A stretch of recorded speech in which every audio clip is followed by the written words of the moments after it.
नौकरी, मजबूरी या शौक, सीधी सादी सी रोली की शादी सिड से तय होती है।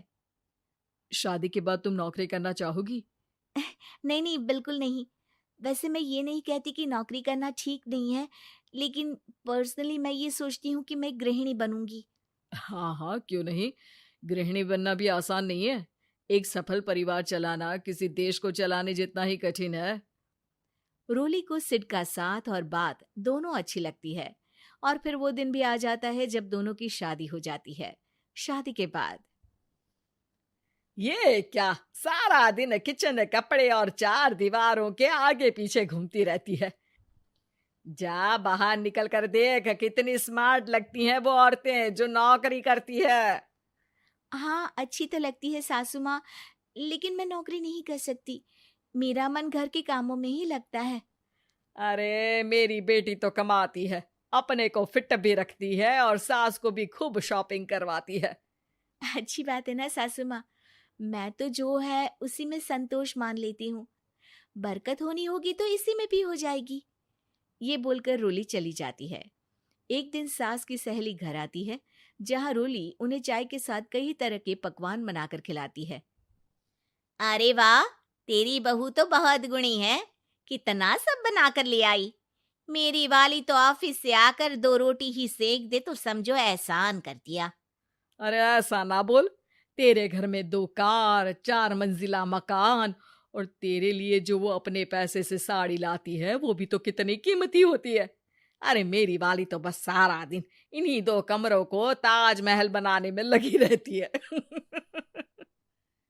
सहेली चली जाती है। कुछ समय बाद रोली को एक सुंदर सी बेटी होती है। अरे क्या सारा दिन उस बच्चे में लगी रहती है। माँ, मुझे ना 1 मिनट भी छोड़ने का मन नहीं करता। देखिए ना, कितनी प्यारी है।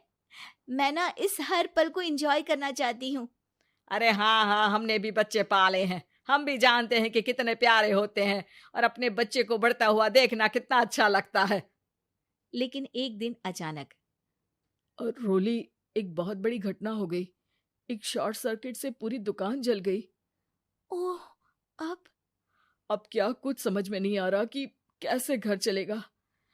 घर की पूरी गाड़ी पटरी पर लाने के लिए कई साल लग जाएंगे, और वापस पहले जैसे होने में भी बहुत टाइम लग जाएगा। रोली रोली कुछ सोचती है, फिर अपने 3 महीने के बच्चे को देखती है और कहती है, आप कहें तो मैं नौकरी शुरू कर दूं? माँ मुन्नी को देख लेगी, फिर शाम को तो मैं घर आ ही जाऊंगी। सिड कुछ कहता उससे पहले ही उसकी सास वहां आ जाती है।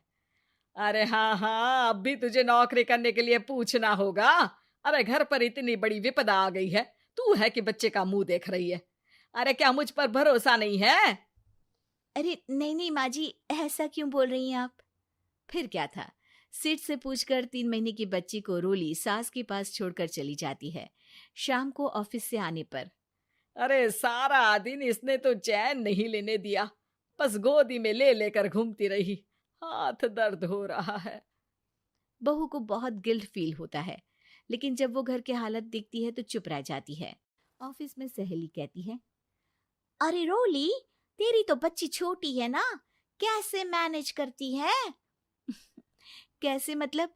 घर पर रहती है वो अपनी दादी के साथ। ओ यार, कितनी अच्छी है तेरी सास।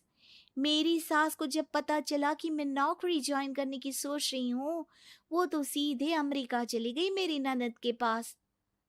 अच्छा, फिर तू कैसे मैनेज करती है? अरे मैंने तो फुल टाइम मेड रख ली है। ओहो, वो तो बड़ी महंगी होगी ना? हाँ यार, लेकिन कमाई भी तो हो रही है ना। यार, मैं तो कभी अपना बच्चा इनके मम्मी पापा के पास ना छोड़ू। प्यार दुलार में खराब कर देते हैं ये दादा दादी बच्चे को। नहीं नहीं, मुझे अपनी सास पर पूरा विश्वास है। जो मेरे पति को इतनी अच्छी शिक्षा के साथ बड़ा कर सकती हैं, वो मेरी बच्ची को कभी नहीं बिगाड़ेगी। खैर, रोली की इस सोच से उलट पड़ोसियों के बीच हाथ में बच्ची पकड़े रोली की सास कहती है, अरे क्या बताऊं, सारा दिन बहू बाहर रहती है। पहले अपने बच्चे पालो, फिर बच्चों के बच्चे। अरे अपना जीवन तो कुछ रहा ही नहीं। अरे नहाने भी जाती हूं ना तो इसे साथ रखती हूँ, कल को कहीं गिर गई या चोट लग गई तो बहू तो हमारी खाल उखाड़ लेगी ना।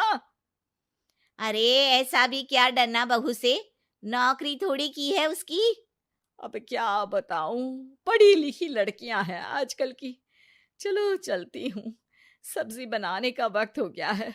बच्चे आएंगे तो खाना तो बना मिले।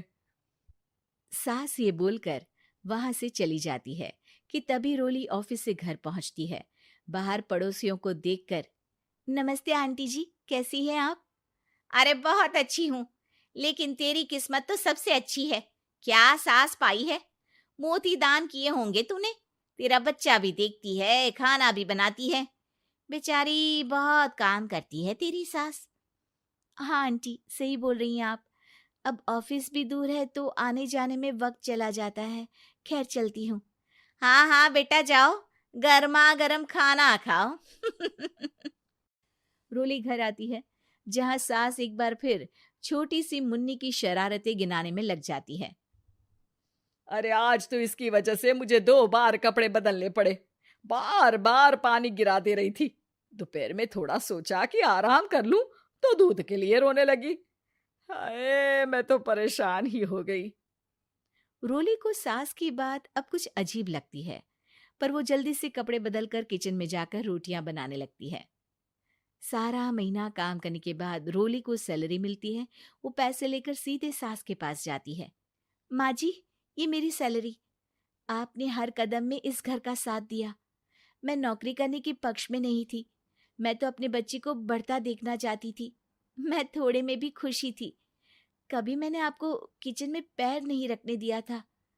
घर की मुसीबत नहीं आती तो मैं कभी इन जिम्मेदारियों को आप पर पड़ने नहीं देती। अब सास समझ चुकी थी कि उसकी गलती कहाँ है। हाथ में पैसे देखकर कहती है, मैं पढ़ी लिखी नहीं थी तो पति ने भी कभी पैसे हाथ में नहीं रखे। बेटे ने भी गल्ला संभाला, लेकिन तूने मुझे समझा। ये मेरा सम्मान है कि एक बहू होकर तूने पूरी सैलरी मेरे हाथ में रखी बेटा।